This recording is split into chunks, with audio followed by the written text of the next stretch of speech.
అన్ని sector participation ఉంటుందండి. Market ఎక్కువ కరెక్ట్ అయింది ఆటో సెక్టర్ కరెక్ట్ అయింది. ఆటో సెక్టార్ లో కరెక్షన్ కరెక్ట్ అయినా అంటే ఫ్యూయల్ రేట్లు పెరిగితే వెహికల్స్ కొనుగోలు చేయరు అన్న దాని కారణంగా పడుతున్నాయి అంటారు ఆటో సెక్టర్. అంతేనండి, సెంటిమెంట్ అండి. స్టాక్ మార్కెట్స్ ఎలా ఉంటుందంటే అంతా కూడా సెంటిమెంట్ మీద stock markets day to day basis గా ఉంటాయి. ఏంటి ఇప్పుడు సపోజ్ సడన్ గా క్రూడ్ ఆయిల్ పెరిగింది, క్రూడ్ ఆయిల్ పెరిగేటప్పటికి ఇప్పుడు మనం కారు కొనాలి అనుకుంటే ఏం చేస్తాం, పోస్ట్ పోన్ చేసుకుంటాం. సపోజ్ మీరు ఇల్లు కొనాలి అనుకోవాలనుకోండి, ప్రైస్ ఇల్లు రేట్లు ఇంటి రేటు పెరిగాయి, ఎస్ఎఫ్టీకి ఎంత పెరిగింది, 500 పెరిగింది, 600 పెరిగింది అంటే ఏం చేస్తారు, మీరు పోస్ట్ పోన్ చేసుకుంటారు. కొంటారు బట్ పోస్ట్ పోన్ చేసుకుంటారు. ఇప్పుడు ఏంటి, కారు కొనాలన్నా కొంచెం ఆగుతారు అనమాట. సో అట్లా అంటే స్టాక్ మార్కెట్స్ మన దగ్గర ఎక్కడ crude shortage, petrol diesel shortage ఏం లేదు. ఇప్పుడు ఇంకో 1.5 month వరకు గ్యారంటీగా చెప్పొచ్చు ఇండియన్ గవర్నమెంట్ రేట్లు పెంచదు. ఎందుకంటే 5 రాష్ట్రాల ఎలక్షన్స్ ఉన్నాయి కాబట్టి పెట్రోల్ డీజిల్ ధరలు ఎంత $200 చేరినా పెంచే సాహసం అయితే చేయరు. బెంగాల్ ఎలక్షన్స్ అయిన తర్వాత కేంద్ర ప్రభుత్వం ఏమైనా చేస్తుంది. అప్పటి వరకు మళ్ళీ కనుక తగ్గితే ఆ లోపు ఆ 2 నెలల వరకు అయితే కనుక జరుగుతుంది. ఈ సెంటిమెంట్ కారణంగా వాహనాల కొనుగోలు తగ్గుతాయా? వాహనాల కొనుగోలు పెద్దగా తగ్గవండి. కాకపోతే ఏంటంటే మార్కెట్ ఎలా ఉంటుందంటే క్రూడ్ పెరిగితే ఏమవుతుంది అనేది ఒక జస్ట్ ఇప్పుడు మీరు నేను మాట్లాడుకుందాం అనుకోండి, ఇమీడియట్ గా ఏమవుతుంది, క్రూడ్ ఆయిల్ ఇక్కడ మనకి పెట్రోల్ రేట్ పెరుగుతాయి. పెట్రోల్ రేట్ పెరిగితే ఏం చేస్తాము మనం, ఏంటి వాహనాలు కొనుగోలు ఇట్లా ఈ విధంగా ఆలోచించి ఏం చేస్తుందంటే మార్కెట్స్ స్టాక్స్ పానిక్ గా సెల్లింగ్ కి లోన్ అవుతాయండి. సో నిజంగా రేపొద్దున సేల్స్ పడతాయా లేకపోతే సేల్స్ పెరుగుతాయా అని పక్కన పెడితే ఇమ్మీడియట్ గా నీజర్ రియాక్షన్ అంటాం. ఎందుకంటే ఆటో దాదాపు ఆటో స్టాక్స్ 20% వరకు కరెక్ట్ అయ్యాయి యావరేజ్ గా. అవునవునవునవును, auto stocks even banking sector కూడా 17-18% దాకా కరెక్ట్ అయినట్టుంది. 17 దగ్గర ఆటో స్టాక్స్ ని మీరు కొనుక్కోవచ్చండి. ఈ టైంలో మంచి ఫ్రంట్ లైన్ కంపెనీస్ ని ఇండెక్స్ బేస్డ్ లైక్ మహీంద్రా కావచ్చు, ఇటువంటి స్టాక్స్ ని ఈ కరెక్షన్స్ లో పిక్ చేసుకోమంటారు. దాంతో పాటు ఆటో యాన్సిలరీ కూడా పిక్ చేసుకోమంటాను. ఇది మంచి టైం అండి ఆటో స్టాక్స్. లైక్ అంటే ఏమైనా రికమెండేషన్స్ ఉన్నాయి ఇంకా మహీంద్రా కాకుండా ఆటో యాన్సిలరీలో లేకపోతే ఆటో స్టాక్స్ లో? టీవీఎస్ మోటార్స్ లేకపోతే Tata Motors, Tata passenger vehicle ఇటువంటి టాటా M&M బెస్ట్ అండి. ఉన్న వాటిలో M&M ఒకటి, ఇంకోటి ఎస్కార్ట్స్ ఒకటి, ఈ రెండు కూడా ఎస్కార్ట్స్ కూడా వెళ్ళొచ్చు. M&M ఒకటి, ఎస్కార్ట్స్ ఒకటి తీసుకోమంటాను. తర్వాత ఐషర్ మోటార్స్,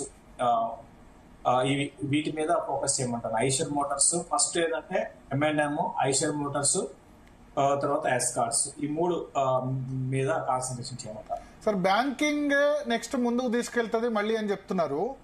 ఇవాళ HDFC బ్యాంక్ లో చాలా పెద్ద క్రైసిస్.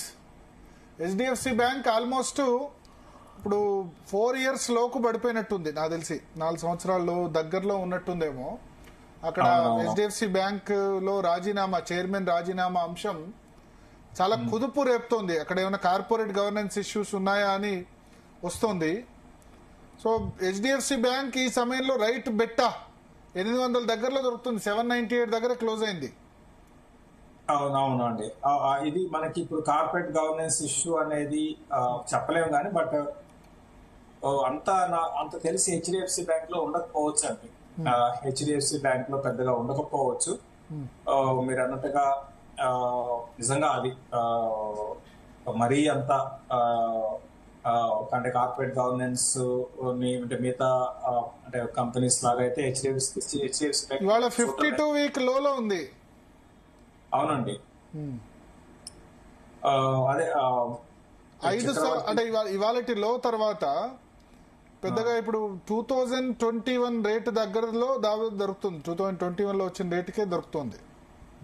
అదేనండి, చక్రవర్తి గారు రిజైన్ చేయడం అనేది అంటే ఆల్రెడీ ఇప్పుడు స్టాక్ మార్కెట్ లో నెగిటివ్ సెంటిమెంట్ ఉంది. సో దాని కారణంగా ఏంటి అంటే అన్ని కూడా పడుతున్నాయి. దాంతో పాటు ఇటువంటి టైంలో మరింత అంటే ఒక నెగిటివ్ న్యూస్ ఏంటంటే మరింత దీన్ని ఈ స్టాక్ మరింత కిందకి తీసుకొచ్చి ఇప్పుడు చూద్దామండి. అంత నాకు తెలిసి అయితే కార్పొరేట్ గవర్నెన్స్ ఇష్యూ పెద్దగా ఫ్యూచర్ లో HDFC బ్యాంక్ ఉండకపోవచ్చు అనిపిస్తుంది. ఓకే, అంటే ఈ రేట్ లో కొనొచ్చా కొనేవాళ్ళు HDFC బ్యాంక్ కానీ అది కానీ? స్లోగా కొనుక్కోమని చెప్తాను హెచ్డిఎఫ్సి బ్యాంక్. ఓకే, స్లోగా అంటే ₹100 ఉంటే ₹50 ఇప్పుడు మళ్ళీ తర్వాత ఇప్పుడు ₹50, నెక్స్ట్ ఒక ₹25 నెక్స్ట్ 2 డిప్స్ లో ట్రై చేయమని చెప్తాను. దీంతో పాటు కోటక్ బ్యాంక్ ఒకటి కూడా ట్రై చేయొచ్చు అండి. Kotak bank, okay, Kotak bank కూడా ట్రై చేయొచ్చు. సో లిక్కర్ కంపెనీస్ ని కూడా ట్రై చేయొచ్చు. PSU bank sir, PSU banks లో కెనరా బ్యాంక్ ఒకటి, ఎస్బీఐ ఒకటి, వీటిలో ట్రై చేయొచ్చు అండి. State bank of India recent గా ఇది అంటే భారీగా అయితే పడలేదు, బట్ మంచి కరెక్షన్ వచ్చింది. 1020 ఆ లెవెల్లో కొంచెం ఆగడానికి అవకాశం ఉంది, దాన్ని ట్రై చేయొచ్చు. తర్వాత కెనరా బ్యాంక్ ఒకటి కూడా పిఎస్యు బ్యాంక్స్ లో 133 ఉంది, బిలో 130 ఇది రావచ్చు. దీన్ని కూడా స్లోగా అక్యుమిలేట్ చేసుకుంటే మళ్ళీ నెక్స్ట్ ఒక 1.5 years లో న్యూ హైస్ అయితే అటు SBI and Canara bank touch చేసే అవకాశం ఉంది. సార్ మీరు ఇంతకుముందు చెప్తున్నారు ఎస్ లిక్కర్ స్టాక్స్ కొనుగోలు చేయొచ్చా? సమ్మర్ దృష్ట్యా వాటి డిమాండ్ పెరుగుతుంది కాబట్టి అన్ని కొనుగోలు చేయొచ్చా? దానిలో స్పెసిఫిక్ గా మీరు ఏమైనా రికమెండ్ చేస్తారా? లిక్కర్ స్టాక్స్ కొనుక్కోవచ్చు అండి సమ్మర్ లో. అంటే సమ్మర్ మీకు ఏంటి, ఇవే ఎక్కువ ఏమంటాము మనం బీర్ సేల్స్ పెరుగుతాయి తప్ప మిగతావి పెరుగుతాయని అనుకోను, బట్ మీరు కొనుక్కోవచ్చు. లైక్ ఉన్న వాటిలో లిస్టెడ్ కంపెనీస్ లో అంటే అన్ని లిక్కర్ కంపెనీస్ రీసెంట్ గా బాగా కిందకు వచ్చాయి. వాటిలో యూబీఎల్ ఒకటి, యునైటెడ్ బ్రీవరీస్ ఒకటి 50-70 దగ్గర ఉంది. దీన్ని మనం ఈ ప్రైస్ పాయింట్ లో స్టార్ట్ చేయొచ్చు బయింగ్. నెక్స్ట్ 2 quarters మంచి రిజల్ట్స్ దీంట్లో మనం ఎక్స్పెక్ట్ చేయొచ్చు అండి. బయింగ్ స్టార్ట్ చేసి దాంతో పాటు మీరు అన్నట్టుగా ఎలక్షన్స్ కూడా ఉన్నాయి. ఇప్పుడు 4 state ఎలక్షన్స్ కూడా ఆల్రెడీ అనౌన్స్ చేశారు. సో దాని తాలూకు తమిళనాడులో ఎక్కువ బిజినెస్ చేసేది ఎవరు సార్? యునైటెడ్ బ్రూవరీసా, యునైటెడ్ స్పిరిట్సా, రాడికో ఖైతానా? తమిళనాడు, కేరళ ఈ 2 రాష్ట్రాల్లో ఎలక్షన్స్ ఉన్నాయి. రాజకీయ పార్టీలు ఖచ్చితంగా ఎలక్షన్ వచ్చినప్పుడు ఇక సేల్స్ ఏ విధంగా ఉంటే మనకు తెలియవచ్చు. వెస్ట్ బెంగాల్ ఆల్సో, తమిళనాడు, కేరళ, అస్సాం, వెస్ట్ బెంగాల్ ఈ 4 రాష్ట్రాల ఎలక్షన్స్ ఉన్నాయి ఈ 1 month లో. అంటే ఓవరాల్ గా అంటే ఇండియా మొత్తం మీద కేసెస్ అంటే ఎక్కువగా లిక్కర్ కన్సంప్షన్ పరంగా మీకు కర్ణాటక వస్తుంది, తర్వాత మన తెలంగాణ, ఆంధ్ర, తర్వాత సౌత్ ఏనండి. సౌత్ లోనే ఎక్కువ కన్సంప్షన్ ఉంటుందండి నార్త్ కన్నా. మన చెన్నై, తమిళనాడు, కర్ణాటక, తెలంగాణ, ఆంధ్రాలో ఎక్కువగా లిక్కర్ సేల్స్ ఉంటాయి కంపారిటివ్లీ నార్త్ తో పోల్చుకుంటే.